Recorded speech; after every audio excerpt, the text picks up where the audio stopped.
In this question, you have to identify the incorrect statement with respect to acquired immunity.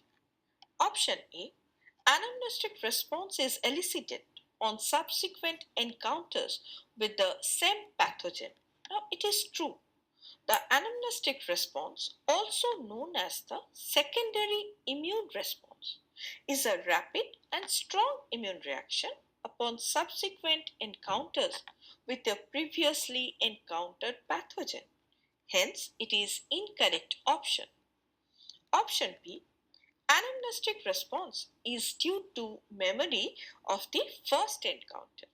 Now, it is also true.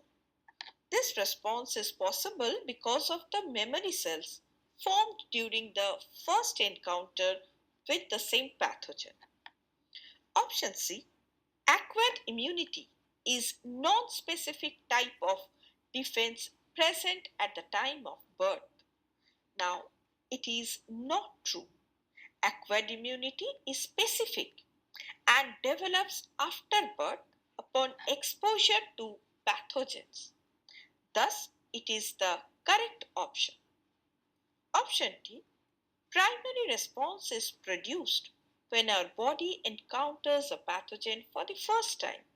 It is also true. The primary response indeed occurs during the first encounter with a pathogen where the body produces antibodies and memory cells specific to that pathogen. Hence, it is incorrect option.